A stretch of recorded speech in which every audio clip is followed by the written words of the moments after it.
Hey guys, my name is Danny and I'm your life and relationship coach.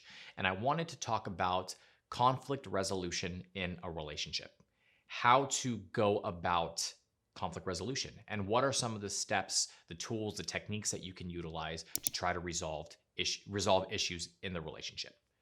This is probably one of the most common things that I see in my one on one coaching sessions, particularly when it comes to couples. And it's not really understanding how to navigate a conversation in order to really resolve an issue.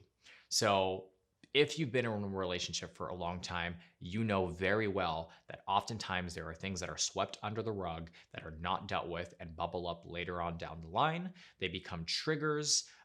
You argue a lot. You start to bicker frequently or all the time, which is what we call, low intensity warfare. You're just constantly at each other's throat. So, how do we eliminate this? How do we move past this? One of the primary ways of moving past this is conflict resolution. So, the first thing I want to talk about in regards to conflict resolution is scheduling a time to argue. Now, I know that seems really weird, but it is crucial, it is necessary, especially in the beginning. So, I completely understand. Arguments in a relationship are inevitable. You're going to have an argument at some point or another where you're not able to sit down and really say, you know what, let's have this argument later, let's schedule it out, whatever the case may be. But the big topics, right? The things that you really want to flush out should be scheduled. And the reason being is because when you create a semi controlled environment, it is easier to maintain emotional neutrality throughout that process. Oftentimes, when we just have an argument in the moment in real time, emotions are heightened and you have a tendency of saying things you may not necessarily mean. And it makes it more difficult for you to go back and resolve the primary issue because now you have this thing that you said that your partner is now hyper focused on. So, giving yourself time to prepare for this type of conversation really helps. And that's why I always recommend and suggest scheduling a time to argue. And the way that you can do that is you can tell your partner, hey, there's something that's really been bothering me, and I know that I'm not going to be able to work through it unless we sit down and have a conversation about it. Are you open to having a discussion tonight when we put the kids to bed, or tomorrow when you get off of work? I'll give you an hour or two to be able to unwind when you get back. Is that okay? Having that open dialogue with your partner. And when you finally sit down to have the conversation, making sure that you did take the time to prepare what you want to say. There's nothing worse than not being prepared and just kind of going into it blindly and just allowing your emotions to take the lead. That will never end well. It's kind of like having a conversation or trying to herd cats. Really, it's difficult to be able to navigate that, and it also gives your partner the ability or the time to prepare for the conversation as well. That being said, there is something called a fair fight and an unfair fight. And basically, what that means is in an unfair fight, that means one of you or your partner is at a disadvantage. So either you're at a disadvantage or your partner is at a disadvantage. And what I mean by that is, for example, your partner comes home from work, they're exhausted, they've been working 8, 9, 10 hours. All they want to do is eat, they're hungry and unwind. And that is when you decide, or vice versa, your partner decides that they want to have a conversation about something that's been bothering them. It is not going to be a productive conversation because you are emotionally depleted. You do not have the emotional reserves to be able to handle that conversation. And if you try to placate your partner and have that conversation, it is not going to be productive or efficient. And what will end up happening is it'll just be another thing that gets swept under the rug because your partner is not going to feel like you're really invested in the conversation, that you're really understanding them. So that is what we'd consider an unfair fight. Another unfair fight example would be throwing ultimatums around, right? If you don't change this, I'm leaving. If you don't do this, I'm taking this away. Ultimatums are never productive. They are never positive and they never have a good outcome. So refrain from offering ultimatums to your partner because that is never a good thing. A fair fight is, for example, like number one, scheduling an argument. So both parties are prepared for that conversation, right? Another example of a fair fight is really being able to sit down and validate and understand your partner. hear where they're coming from, put yourself in their shoes to understand where they are coming from, and allow them to have that space to feel safe enough and vulnerable enough to be able to share.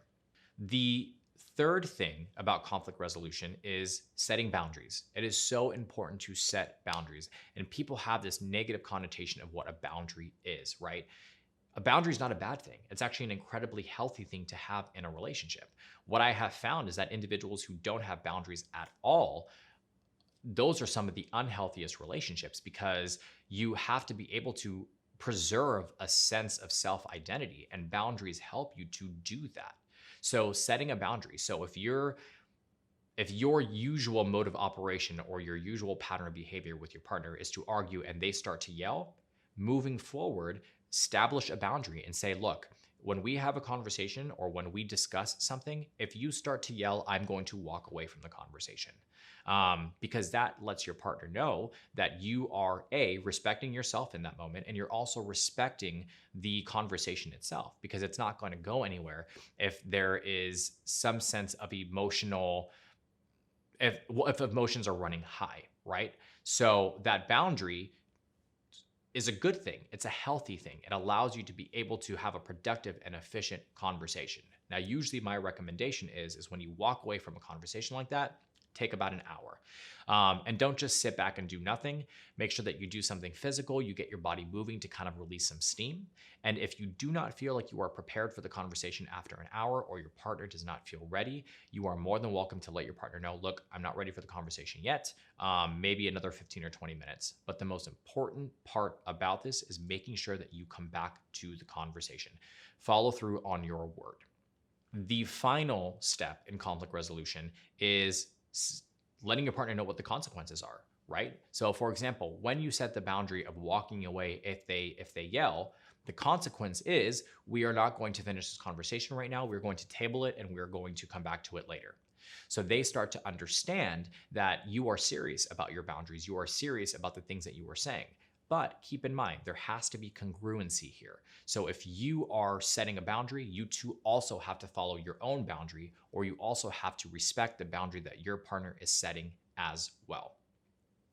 As I mentioned before, conflict resolution is one of the most common things that I get in my couple sessions, right? And I would probably say 8 out of 10 people who come to see me are having issues resolving their conflict. Because of this, I created an incredible product specifically geared around communication and being able to navigate arguments with your partner. In the product, in the training, the first part of it is just the fundamentals of communication, right? The basics. And the second part of that is conflict resolution, really understanding how to navigate an argument with your partner so you feel like you're able to get some resolve.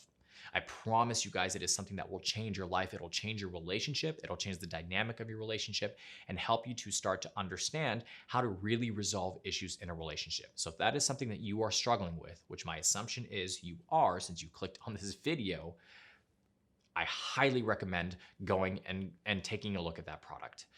You can take a look at it on our Happily Committed website under the tab that says product. If you guys liked or related to this video, please make sure you hit the like and subscribe button down below. If you just related to this video in general, if you feel like I missed something, if you really got something out of it, please leave your comments down in the comment box down below. I love reading the comments. I love seeing what people have to say. If you just want some more details and you want to dive in a little bit deeper, you can visit us at happilycommitted.com, where we have a multitude of different articles, blogs, and videos related to this topic and many other topics as well. If you want to book a one-on-one coaching session with me and really try to figure out how to resolve the issues within your relationship, I would be honored and happy to guide you through that process. Or you can book with any of the other amazing coaches that we have on the team, and you can do that directly through the website. And remember, guys, as I mentioned, if communication is something that you really struggle with, go ahead and go to the website and click on products and take a look at the communication training. It is something that will change the dynamic of your relationship. I promise you. Again, my name is Danny. I'm your life and relationship coach. I hope you guys are staying happy and healthy, and I'll see you guys soon.